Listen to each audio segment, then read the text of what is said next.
할렐루야. 아멘. 우리 모든 수원 가족 여러분께서 우리 장로님께서 기도해 주신 것처럼 어느 곳에 있든지 가는 곳마다 그리스도의 향기를 내는 인생이 되시길 축복합니다. 아멘.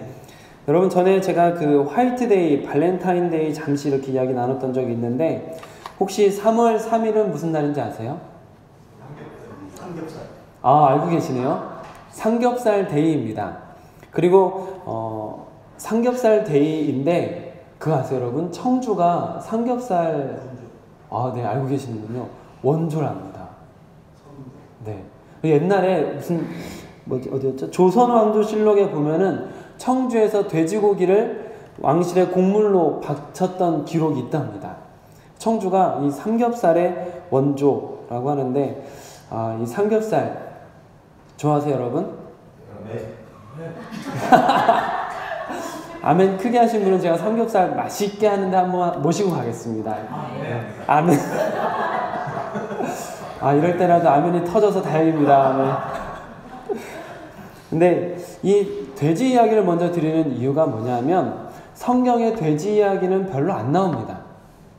왜냐하면 유대인들은 돼지를 부정한 동물이라고 생각하죠. 그래서 먹지 않을 정도가 아니라 가까이 가지도 않습니다. 그런데 오늘 말씀 속에서는 여러분이 읽으신 이 말씀은 성경에서 돼지가 가장 많이 등장하는 본문입니다. 그래서 삼겹살이 생각나서 여러분들과 삼겹살 얘기를 먼저 좀 했습니다. 오늘 말씀의 배경이 되는 지역이 이스라엘 땅이 아닐 수밖에 없겠죠. 왜냐하면 이스라엘 사람들은 돼지 자체를 부정하게 여기기 때문입니다. 그래서 오늘 말씀의 처음에 거라사라는 지방이라고 밝히고 있는 것을 볼 수 있는데 이 거라사라는 지방은 요단 동쪽에 있는 땅입니다. 우리가 전에 민수기 큐티를 통해서 여러분께서 많이 들으셔서 기억하시겠지만 요단강의 서쪽은 지중해 쪽 연안은 이스라엘 땅이 되는 가나안 땅이 됩니다. 그러나 요단 동쪽 이쪽은 이방인의 땅인 것이죠. 지금 이 거라사라는 지역은 요단강의 동쪽에 있으면서 여러분들에게 이쪽이 동쪽이 맞나요? 네, 맞죠. 네, 동쪽에 있으면서 갈릴리로부터는 남동쪽에 있는 지역쯤이다 라고 생각을 하시면 되겠습니다. 편하게는 이방 땅이구나 이렇게 생각을 하시면 되겠습니다. 이 거라사라는 지방은 로마령에 있었던 이방 도시로서 거기서는 얼마든지 사람들이 돼지를 마음껏 길렀던 지역이겠습니다. 그런데 오늘 그 지역에 예수님께서 찾아가셨고 그곳에서 한 사람을 만납니다. 어떤 사람이죠? 잘 알고 계시는군요. 귀신 들린 사람입니다. 그 사람이 어디 살고 있습니까? 네, 무덤 사이에 사는 사람. 한번 생각해 보십시오. 여러분의 친한 사람이 무덤 사이에서 살고 있다. 매일같이 거기서 먹고 자고 한다. 뭔가 좀 친하지 말아질지는 모르겠지만 어쨌든 이렇게 좀 이렇게 뭔가 좀 거리감이 느껴지는 좀 뭔가 음산한 기운이 느껴지는 이상한 사람이죠. 뭔가 시작부터 무덤 사이에 있던 사람이다라는 말을 밝힘으로 인해서 예사롭지 않은 등장이 되고 있습니다. 그리고 나서 이 사람에 대한 묘사를 여러분께서 성경에서 차근차근 읽어보셔서 아시겠지만 사람들이 이 사람을 제압할 수 없을 정도의 강한 힘을 가지고 있었던 사람이다 라고 표현이 되고 있는 것을 볼 수 있습니다. 심지어 사람들이 고랑과 쇠사슬을 그 사람에게 채워놓기도 했었는데 그것마저도 끊어내는 사람, 얼마나 힘이 셌으면 아마 좀 상상하기 어려울 정도의 굉장한 괴력을 가지고 있었던 사람이었던 것 같습니다. 그래서 사람들이 더는 쇠사슬로도 묶어놓을 수도 없어서 어떻게 할 수도 없고 그 누구도 감히 범접할 수도 없는, 그래서 무덤에 홀로 살고 있는 그 사람, 아무도 그를 제어할 힘이 없었다라고 성경이 말할 정도로 무시무시한 사람이었습니다. 이 사람이 힘센 것만으로도 무서운데, 무덤 곁에 사는 것만으로도 무서운데 이 사람이 밤낮 뭐 한대요? 와! 깜짝 놀라셨죠? 깜짝 놀라셨죠? 이 사람이 밤낮 소리를 지르는 거예요. 밤낮 으아! 하면서 소리를 지르면 얼마나 무서워요. 가뜩이나 힘센 사람인데 으아! 무덤에서 막 소리를 막 지르고 있는 그 사람. 그리고 심지어 돌로 자기 몸을 막 해하고 있어요. 가까이서 보면 얼마나 무서울까요, 여러분? 상상을 해봤는데 되게 무서워요, 저는. 무덤 옆에 있는 사람이 막 소리 지르면서 막 돌로 막 자기 막 찍고 있는 그 모습을 막 상상하니까 되게 무섭더라고요. 여러분 괜찮으신가 봐요? 웃음이 나시는 거 보니까. 저는 막 되게 막 무서웠어요. 말씀을 묵상하면서. 이런 사람을 만난다면 피해야 되겠다라는 생각이 먼저 드는. 안타깝게도 품어줄 수 있으면 너무 좋은데 이런 분을 만나면 좀 피하고 싶은 생각이 들 정도로 굉장히 무서운 사람이 등장하고 있습니다. 그래서 예수님께서 그 거라사 지방에 갔을 때 그 사람이 막 예수님한테 달려와요. 심지어 막 달려와요. 성경은요. 얼마나 무서울까요? 옆에 있는 제자들이 얼마나 무서웠을까요? 예수님 앞에 그 사람이 막 달려와서 뭐 했대요? 절했답니다. 갑자기 예수님 앞에 막 달려오더니 예수님 앞에 퍽 절하는 모습이 나오고, 그 다음에 예수님께서 그 사람에게 너 이름이 뭐야? 라고 물어봤더니 여러분께서 잘 대답해 주셨던 것처럼 군대라고 대답을 한 것이죠. 여러분 거기 군대라는 표현에 각주가 붙어 있는데 그 각주를 찾아서 한번 성경책 밑에 뭐라고 적혀 있는지 한번 찾아보실까요? 어디서 자막 음성이 아주 멋있게 나왔어요. 우리 교회 갑자기 음성이 지원되는 아름다운 모습을 잠깐 봤습니다. 헬이라고 되는 건 헬라어라는 말이고요. 레기온이라는 말은 헬라어로 군대라는 표현이 레기온으로 기록되어 있다라는 말입니다. 그리고 이 레기온에 대한 해석이 옆에 붙어 있는 거죠. 거기는 여단 구모라고 표시가 되어 있는데, 보통 레기온 하면은 로마 군인들이 군단으로서 그 좀 큰 규모, 어떤 사람은 이 레기온이 가장 큰 규모였다라고 말하기도 하는데, 우리도 군대를 구분할 때 중대, 대대, 연대 뭐 이렇게 구분하지 않습니까? 그 중에서 거기에서는 여단 규모라고 나오는데 대략 4,000에서 6,000명 정도 되는 군인을 부를 때 레기온이라는 단위로 이렇게 구분한다라고 하고 있습니다. 그럼 여러분, 지금 이 사람이 나는 레기온입니다 라고, 내 안에 있는 귀신은 레기온입니다 라고 말한 이 표현은 그 안에 수많은 귀신들이 같이 있다라는 표현이 되겠습니다. 또 그 귀신들이 그냥 보통 귀신이 아니라 굉장히 난폭하고 폭력적인 그런 귀신들이었다라는 것을 우리가 어느 정도 생각해 볼 수 있죠. 왜냐하면 그 앞에 보여줬던 아주 이상한 괴력, 또 그의 이상한 행태, 이런 것들을 보면은 진짜 보통 귀신은 아닌가 보다라는 생각이 드는 그런 귀신입니다. 이런 아주 큰 군단의 귀신이 그 사람 안에 들어가 있다라는 것을 볼 수 있는데, 여기서 한 가지 짚고 넘어가고 싶은 것은, 여러분 귀신이 사람을 죽일 수 있을까요? 없을까요? 다시 말씀드리겠습니다. 귀신이 사람을 직접적으로 죽일 수 있을까요? 없을까요? 없습니다. 보통 우리가 어떤 영화 같은 것들을 보고 그러면 귀신이 나타나가지고 사람을 막 이렇게 질질질 끌고 가서 막 죽인다든지, 뭐 드라큘라가 목을 콱 깨물어가지고 피를 빨아먹고 뭐 죽인다든지, 아니면 요즘에 뭐 좀비 같은 것들이 굉장히 많이 나오잖아요. 뭐 좀비가 돼가지고 사람이 막 다른 사람을 막 죽이고 뭐 이런 일들이 이제 영화로 되기도 하는데, 그러나 귀신은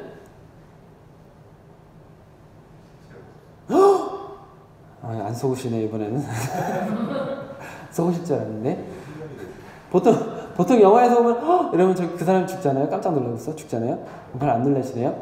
근데 여러분, 영화 같은 데서는 사람이 그렇게 귀신에 의해서 목숨이 해치고 또 혹은 다치거나 죽기도 합니다. 그러나 귀신은 사람을 직접적으로 해칠 수 있는 존재가 아니다라는 것이죠. 귀신은 그 사람의 마음과 정신을 지배해서 그 사람이 자기 스스로를 망가뜨리고 죽음에 이르게 만들도록 정신과 영혼을 막 이렇게 흔들어 놓는 존재입니다.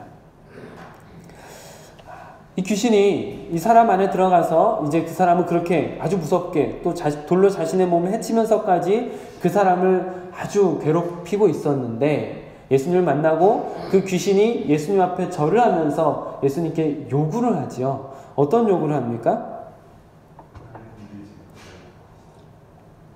네. 어떤 요구를 하죠? 12절 말씀 5장 12절 말씀을 같이 읽겠습니다. 시작.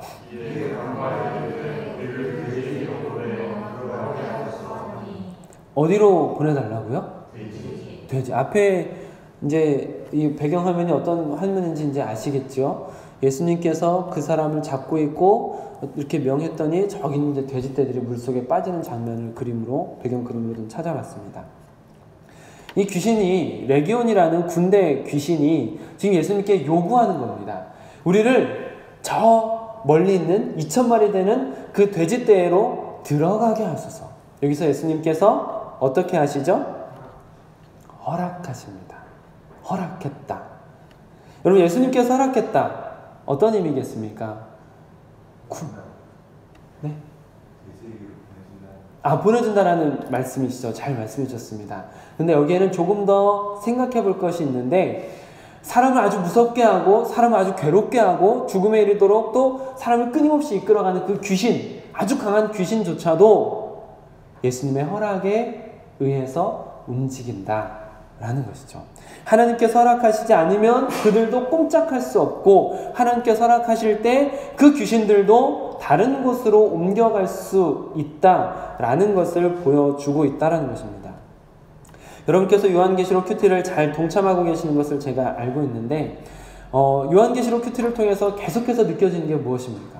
사탄이, 음녀가, 바벨론이 이 땅을 지배하고 있습니다. 그러나 그들의 지배가 너무나 강력해서 세상 사람들이 그 안에 있지 않으면 죽을 것 같은 그런 무서운 공포를 느끼고 또 그 미혹에 따라서 세상 사람들과 같이 살아가는 그런 강한 힘을 발휘하고 있는 음녀, 그리고 바벨론이지만, 그러나 그들의 때가 정해져 있다라는 것이죠. 계시록을 통해서 끊임없이 우리가 볼 수 있는 것은 그들이 세상을 지배하고 믿는 사람들을 괴롭히며 죽음에 이르기까지 그렇게 괴롭히기도 하지만, 그러나 그것은 정해진 때가 있다. 누가 정한 때겠습니까? 하나님께서 정한 때죠. 그 악한 세력도 우리 요한계시록에서 찾아보셨던 42달, 1260일, 한때와 두때 그리고 반때라고 표현됐던 이 모든 것이 다 똑같은 시간을 말하면서 하나님께서 정하신 그 시간 동안에 그들이 자유롭게 믿는 사람들도 괴롭히면서 이 세상을 지배하는 것 같지만, 그러나 그들의 때는 정해져 있다라고 요한계시록을 통해서 우리가 알 수 있지 않습니까? 지금 오늘 말씀의 13절에서 예수님께서 허락하신 데라고 말씀하실 때, 그때서야 비로소 귀신이 떠나가는 것처럼 귀신들도 어쨌거나 그들이 어떻게 강하든 간에 어떤 힘을 내든 간에 하나님 아래에 있는 존재들이다라는 것을 여러분이 꼭 아셔야 될 것 같습니다. 자, 여기까지는 예수님께서 허락하셔서 귀신이 떠나가는 것까지는 일반적인 귀신 축출 이야기와 별반 다르지 않고 문제도 잘 해결된 것 같습니다.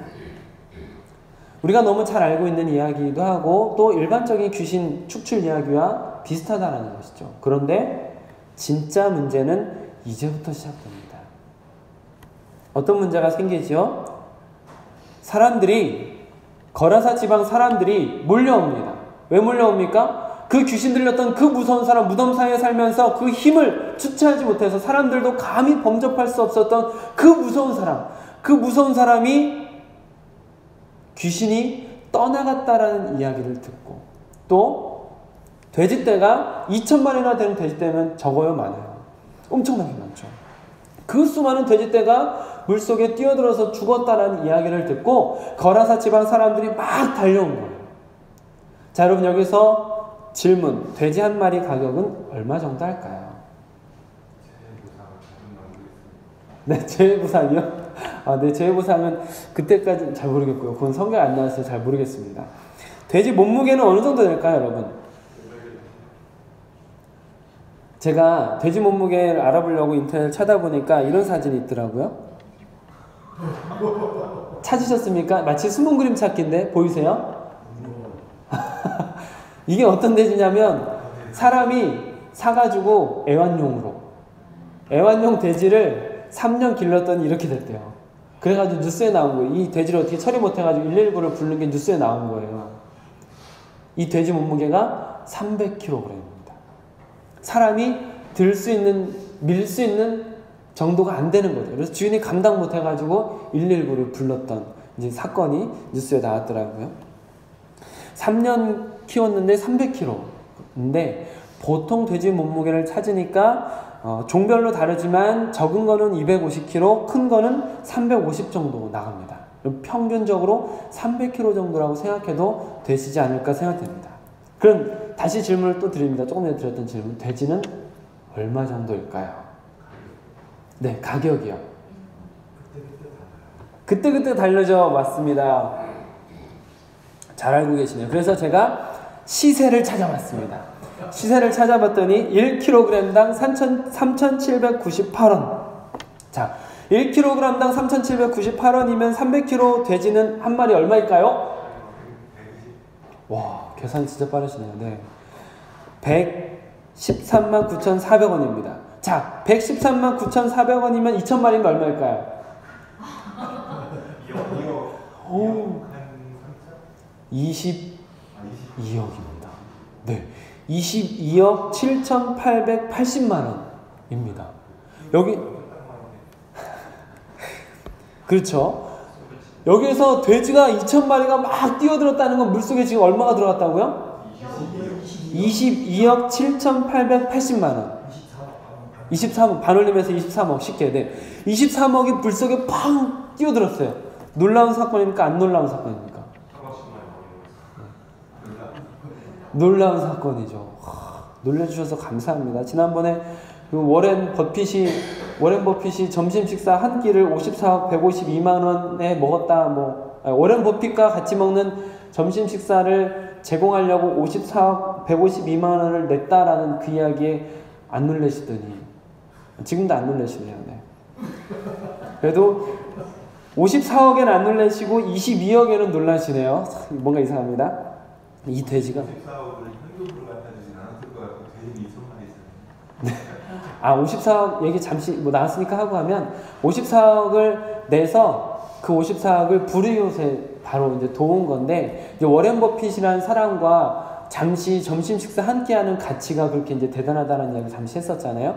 근데 어쨌든 간에 지금 눈앞에서 23억 되는 그 수많은 돼지떼 2,000마리 물속에 다 뛰어났다고 생각해 보세요. 돈도 돈이지만 굉장히 엄청난 모습이었을 것 같아요.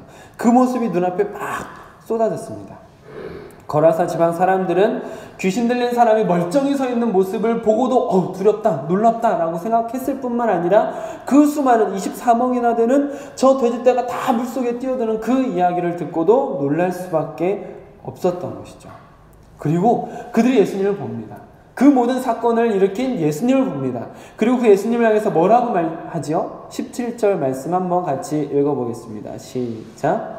그들이 예수께 그 지방에서 떠나시기를 간구하라. 그들이 예수님께 뭐라고 간구했다고요? 떠나라. 간구는 간절히 구했다는 말이에요. 간절히 떠나주세요. 제발 좀 떠나주세요. 라고 말했다는 것이죠.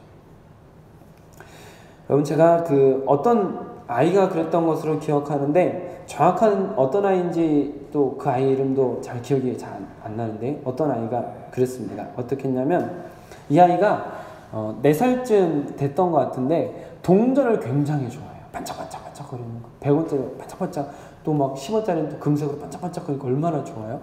그래서 막 동전을 되게 좋아하는데 할아버지가 1,000원짜리를 주니까 받았을까요? 안 받았을까요? 안 받아요. 왜 안 받아요? 반짝거리잖아. 잘 알고 계시네요. 되게 싫어해요. 막 기겁을 하면서 싫대요. 야, 이거 100원짜리 10개짜리야 하면서 막 아무리 줘도 안 받아요. 물론 요즘에는 파란 거 주면 녹색 달라고 막 그렇게 하긴 하는데, 어쨌든 간에 가치를 모르기 때문에, 그쵸? 그 당시에는 지금 그것의 가치를 모르기 때문에 그냥 눈앞에 있는 그것이 자기가 좋아하는 그것이 제일 좋은 것인 줄 알고 매달리는 거죠. 가치를 모르기 때문입니다. 그래서 여기서 우리 장로님께 질문을 한번 드리겠습니다. 장로님, 우리 장로님의 따님이신 양지원 성도님과 23억을 바꾸라고 하면은 바꾸시겠습니까? 안 바꾸시네요. 권사님은요? 안 바꾸시죠. 왜요? 왜 안 바꾸세요? 23억이면 형편이 싹 바뀌는데요. 딸은 지금 계속 같이 있어도 형편은 안 바뀔 텐데요. 23억에 갑자기 오면 형편이 바뀌는데 왜 안 바꾸시죠? 아, 딸이니까. 그쵸. 딸에 대한 가치가 23억이라는 그것보다 훨씬 더 귀한 가치라는 것을 알고 계시기 때문에 바꾸지 않는 거죠. 가치가 분명할 때는 이와 같이 선택을 분명하게 할 수 있습니다. 여러분에게도 한 번 더 질문 드려볼까요? 예배와 여행 어떤 것을 선택하시겠습니까? 둘 다. 가치가 비슷하군요. 네. 자, 성경 읽기와 TV 보기 어떤 것을 선택하시겠습니까? 네. 여러분, 제가 드린 이 질문이 참 선택하기 쉽지 않은 가치이신 것 같습니다. 근데 여러분, 우리의 가치가 조금 더 성경적이고 조금 더 건강하게 바뀌어갈 수 있으면, 그래서 우리 장로님 권사님께서 23억을 준다 해도 딸을 바꿀 수 없습니다라는 분명한 가치로 여러분들 안에 자리가 잡히면 좋겠습니다. 여러분 17절 말씀을 다시 한번 같이 읽어보실까요? 17절 시작.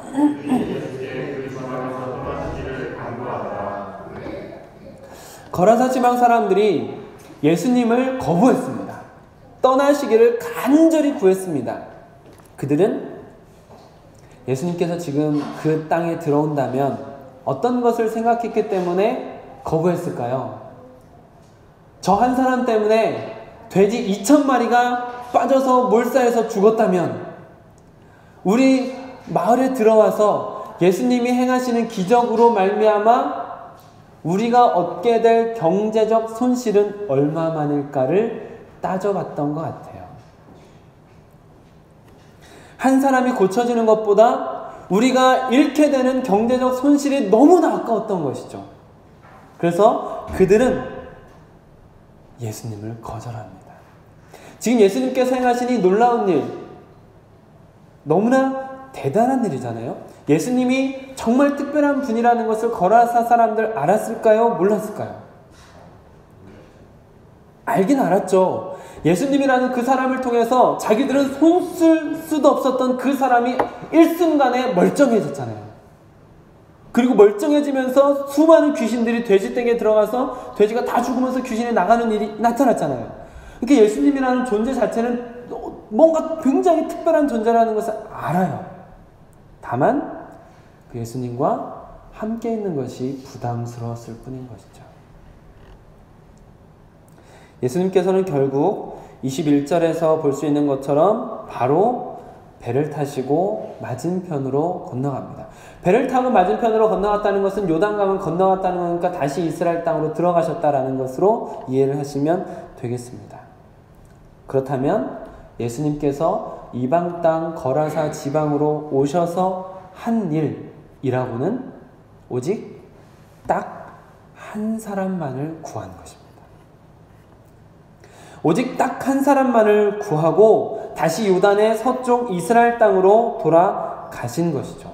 조금 과장해서 말씀을 드리자면 예수님께서는 그 딱 한 사람을 구하기 위해서 이방 땅까지 찾아가셨던 것이다 라고 볼 수 있습니다.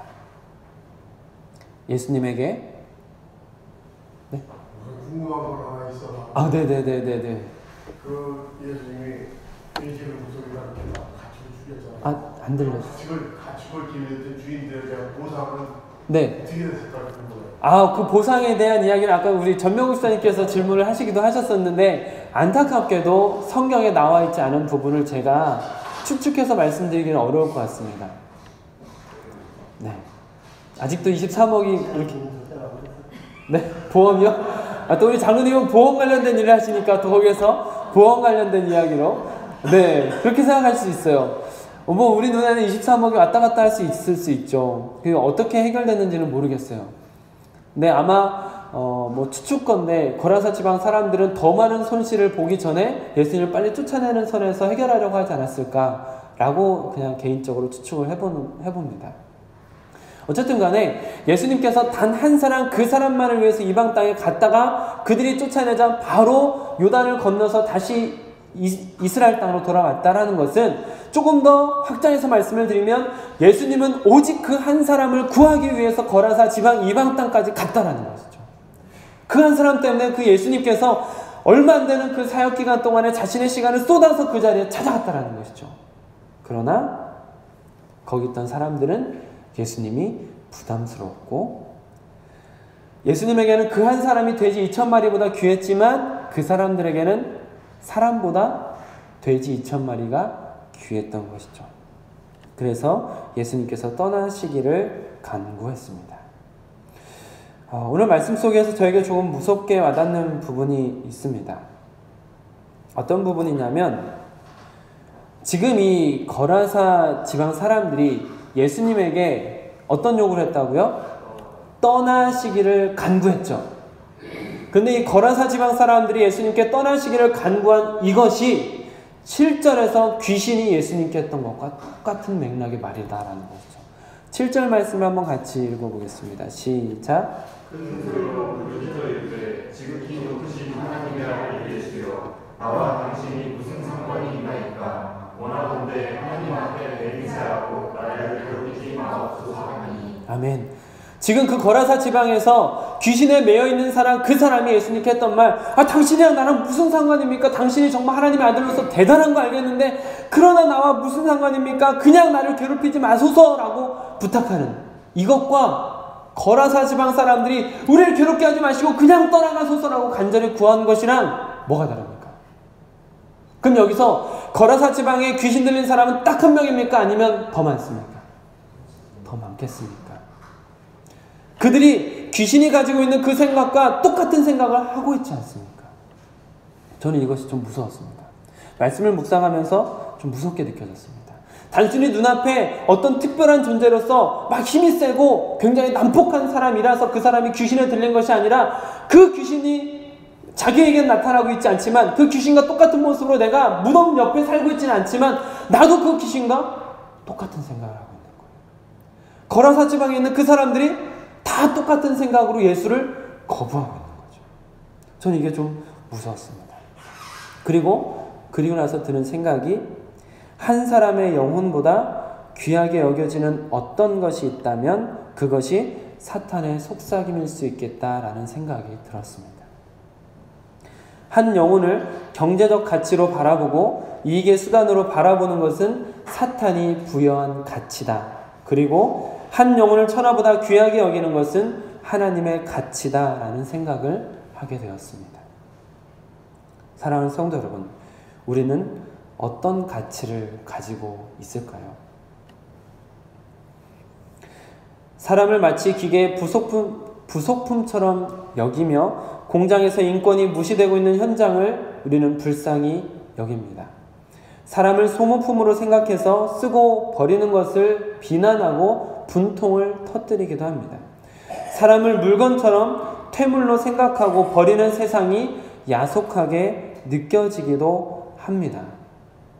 우리가 그렇게 같이 분통을 느끼고 또 비난하기도 하고 불쌍히 여기기도 하고 세상을 보면서 야속하다라고 생각하기도 하는데 그러면서도 우리 역시 우리에게 도움되는 사람만 찾고 이익이 되는 사람과만 함께 하려고 하고 좋은 사람만 옆에 두기를 바라고 있지는 않은가. 그것은 그 사람의 영혼을 먼저 생각한 것일까? 이익을 먼저 생각한 것일까? 라는 생각을 하면서 제가 조금 괴로웠던 시간들이 있었습니다. 예수님께서는 이 세상에 왜 오셨을까요? 예수님께서는 우리에게 왜 오셨을까요? 예수님께서 여러분에게 왜 찾아가셨을까요? 우리가 하나님께 이익을 줄 수 있는 존재이기 때문입니까? 우리가 하나님께 도움을 줄 수 있는 존재이기 때문입니까? 여러분이 하나님께 이익이 되는 존재라고 생각하십니까? 하나님께서 여러분의 도움을 받고 있다고 생각하십니까? 너무 감사한 것은 하나님께서 그런 경제적인 잣대로 우리가 하나님께 도움이 되는 존재이기 때문에 우리가 어떤 이익을 낼 수 있는 존재이기 때문에 우리를 만나주신 것이 아니다라는 것이죠. 우리가 하나님께 필요한 존재이기 때문에 하나님께서 어쩔 수 없이 우리를 찾아오신 것이 아니다라는 것이죠. 우리는 이익을 창출하지 못하는 존재라 할지라도, 경제적 가치가 제로에 가깝다 할지라도, 그럼에도 불구하고 하나님께서 우리를 찾아오셨다. 예수님에게 한 영혼은 돼지 2,000마리보다 귀했습니다. 예수님께 한 영혼은 23억이라는 이익보다 귀했습니다. 예수님은 한 영혼을 천하보다 귀하게 여기시는 분이십니다. 그리고 이것이 여러분의 가치입니다. 여러분께서 세상에서 무언가 문제를 만나고, 또 우리 청년들은 취업을 앞두고 있으면서 세상 사람들이 여러분들의 가치를 판단하는 자리에 안타깝게도 서 있지만, 여러분들의 가치가 이렇게 저렇게 돈으로 매겨지고, 그 돈에 이익을 창출하지 못하는 사람일수록 가치가 없다고 여겨지고, 세상에서 팽 당하는 퇴물처럼 쫓겨나는 인생으로 우리가 이 세상 가운데 머물러 있지만, 그러나 하나님 앞에 여러분은 돼지 2,000마리보다 귀한, 23억보다 귀한, 세상에 어떤 것보다 귀한, 온 천하를 주고도 살 수 있을 만한, 여러분들은 너무나 귀한 존재다라는 것이죠. 세상에 어떤 것보다, 천하보다 귀한 것이 여러분 한 사람입니다. 여러분은 경제적 이익을 창출하지 않더라도 이미 그 자체만으로도 예수 그리스도를 대신 죽일 만큼, 하나님께서 예수 그리스도를 대신 죽게 하실 만큼 귀한 존재라는 것입니다. 그리고 여러분 옆에 계신 분도 그런 존재입니다. 여러분 옆에 있는 분, 그분들도 똑같은 가치를 지닌 존재들입니다. 나만 귀한 존재, 나만 뛰어난 존재, 나만 특별한 존재가 아니라 여러분 옆에 있는 동역자들도 여러분들과 같은 가치를 지닌 존재들입니다. 그래서 여러분 인사 한번 하실까요? 옆에 있는 분을 손을 딱 잡으면서 아이고 몰라 뵈서 죄송합니다. 인사 안 하는 사람 있으면 계속 시킬 거예요. 자, 우리 다빈이가 들어왔습니다. 다빈을 보면서 똑같이 인사하겠습니다. 시작. 아이고 몰라 뵈서 죄송합니다. 나갔네요.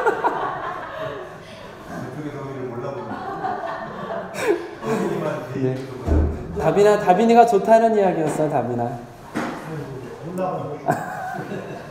자, 우리 장로님이 멀리 떨어져 앉으셔가지고 인사를 못 하신 것 같았어요. 자, 우리 장로님을 보면서 아이고 몰라 뵈서 죄송합니다.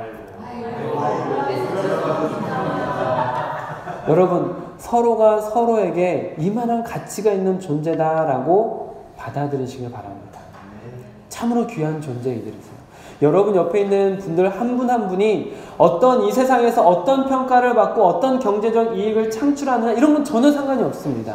그저 하나님 앞에 여러분 한 사람 한 사람이 너무나 귀한 존재이고, 여러분 옆에 있는 모든 분들이 똑같은 가치를 가지고 있는 천하보다 귀한 분이다라는 것이죠. 이 인식을 가지고 있는 것이 너무나 중요하다라고 저는 생각합니다. 오늘 본문 말씀 속에서 군대 귀신 들렸던 사람이 예수님께서 그 사람의 가치를 알아주시고, 예수님께서 천하보다 귀한 영혼으로 그 귀신 들린 사람이었지만, 군대 귀신 들린 사람이었지만, 사람들은 다 피하는 사람이었지만, 예수님께서 그 사람의 가치를 알아주시고 돼지 2,000마리와 바꿔서 그 사람을 살려주시니 그 사람은 더 가치 있는 인생을 살게 됩니다. 여러분 20절 말씀을 한번 같이 읽어보실까요? 시작.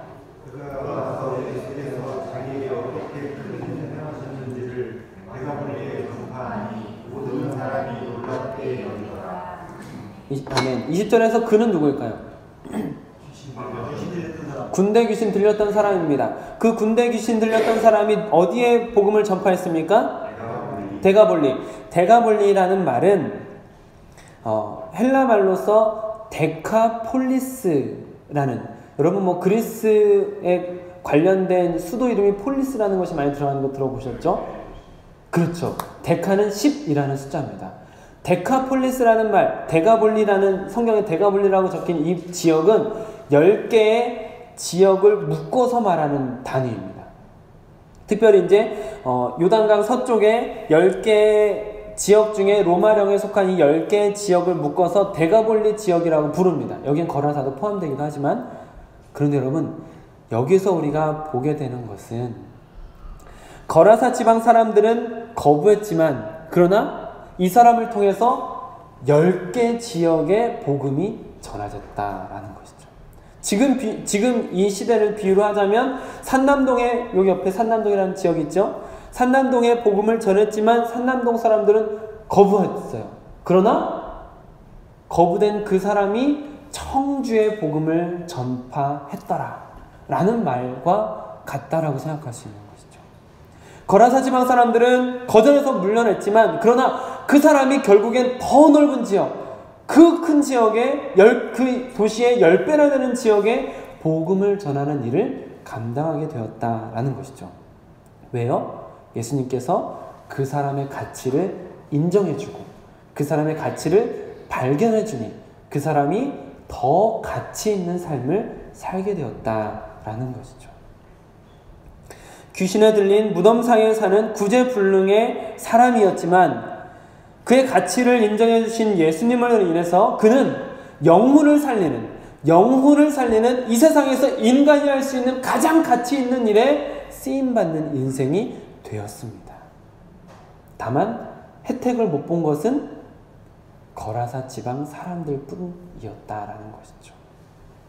사탄적 경제관념을 가지고 사람보다 돈을 더 소중히 여겼던, 귀신과 똑같은 반응을 보이던 거라사 지방 사람들만 그 혜택을 못 본 것입니다.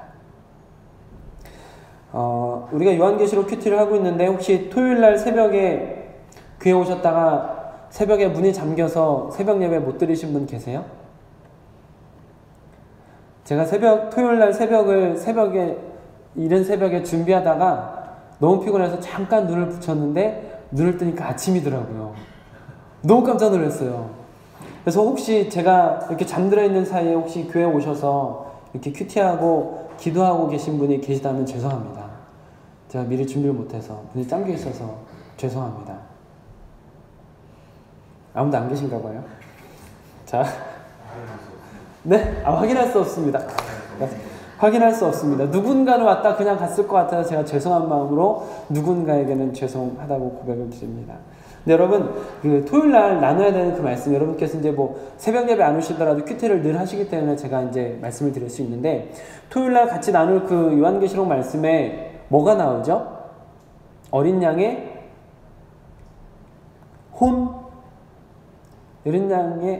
어린 양에게 혼나나요? 어린 양의 혼인잔치. 여러분들이 모르는 표정을 지시면 제가 당황스러워요. 무슨 일이 있었는지 아시는 걸로.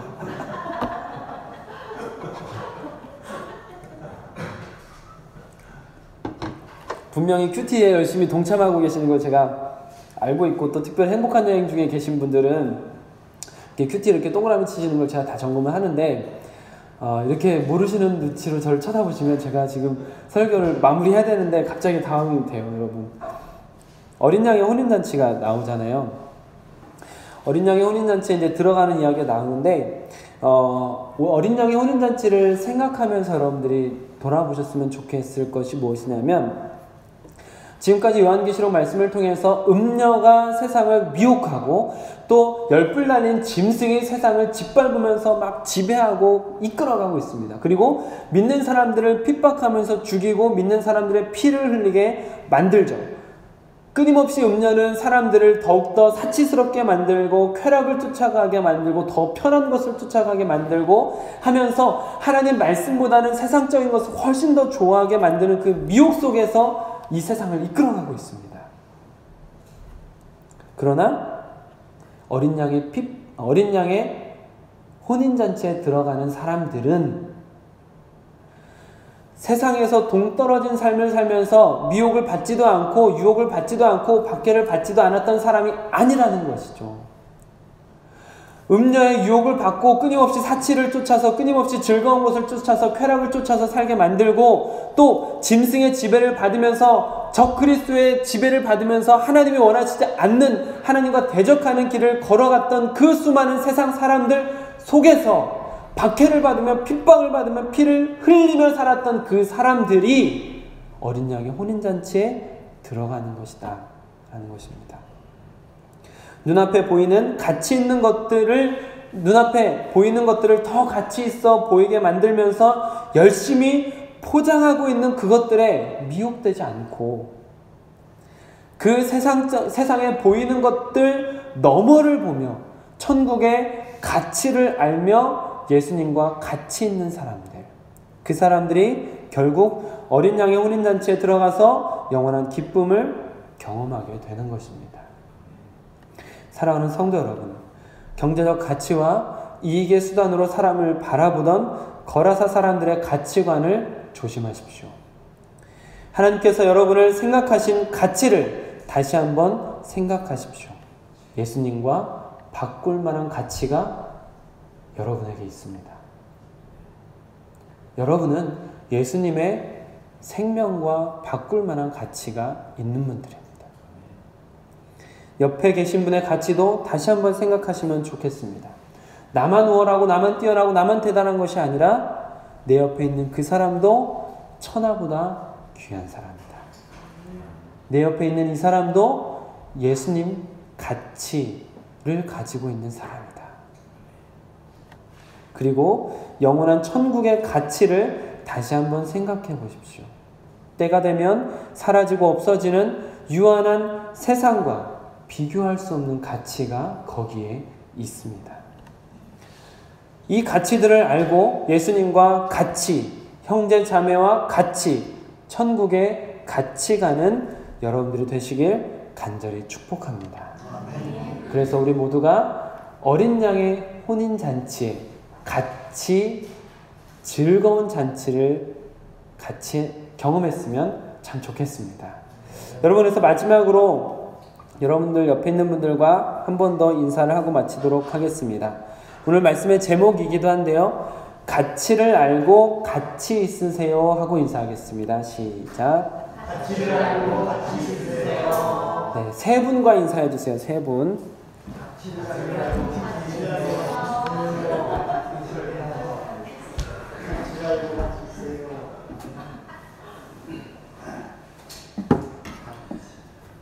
그래서 여러분, 오늘은 축복하는 찬양을 같이 부르기 원합니다. 아주 먼 옛날 하늘에서는 이란 찬양이고요.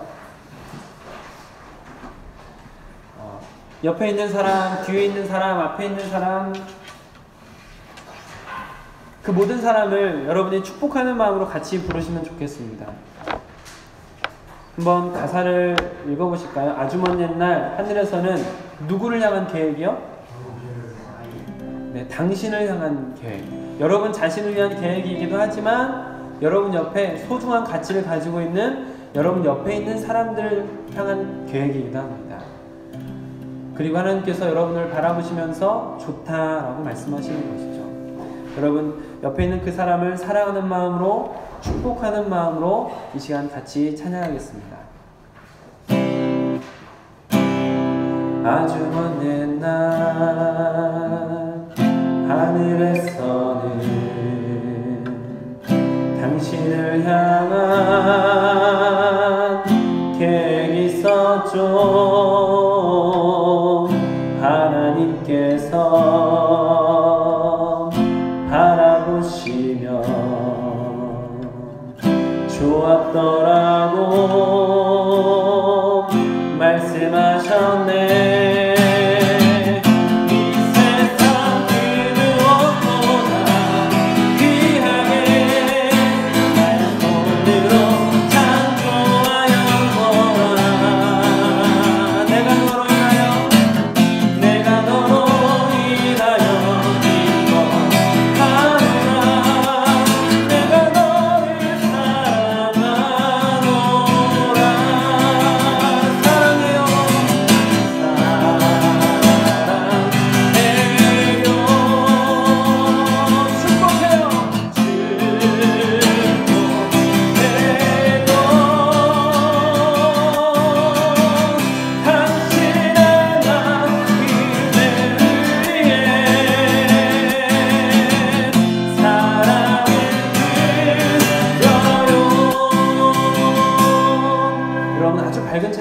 있는데요. 그러니까 웃으면서 찬양하세요.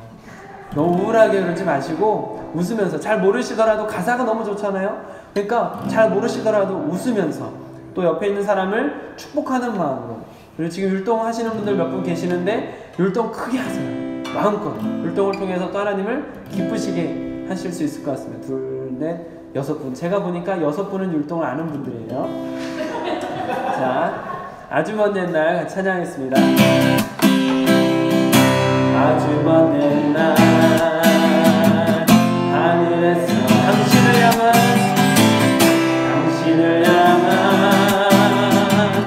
계획이 있어. 하나님께서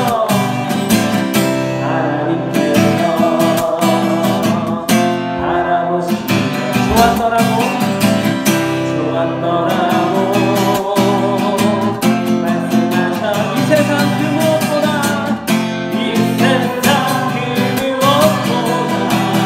귀하게 손으로 참 좋아요. 내가 너로 인하여 기뻐하노라. 내가 너를 사랑하고 사랑해요.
동역자를 축복하는 것, 그 가치를 알고 그 동역자를 축복하는 것 너무나 중요합니다. 그리고 우리를 가치 있게 하신 예수님의 가치를 인정하는 것도 매우 중요합니다. 이 시간 마지막 찬양을 통해서 우리를 가치 있게 하신, 우리는 아무것도 아니지만 우리를 가치 있게 만드신 그 예수님의 가치를 인정하며 같이 찬양하겠습니다. 오직 예수 다른 이름은 없네. 주 이름만 우리에게 주셨네.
동시에 오늘 같이 기도하기 원합니다. 아버지 하나님, 우리를 주님의 사람으로, 하나님의 자녀로 부르시기 위해서 예수 그리스도의 보혈을 흘리면서까지 우리를 주님의 것으로 삼아주시니 감사를 드립니다. 우리가 우리의 자존감이 낮아지고 우리가 세상의 평가에 따라서 또 급여에 따라서 우리 자신이 그렇게 가치 없는 존재처럼 여겨지는 삶을 살고 있지만, 그러나 아버지 하나님, 하나님께서 우리를 바라보실 때 천하보다 귀한 아름다운 한 영혼이라는 것을 돌이켜 생각할 수 있도록 허락하여 주시옵소서. 하나님께서 우리를 그렇게 귀하게 만드셨는데 우리가 이 땅에서 세상 사람들처럼 허름한 인생을 살아가지 않도록 인도하여 주시옵소서. 그리고 아버지 하나님, 우리 자신의 가치를 인정하는 것만큼 동역자의 가치를 인정하기 원합니다.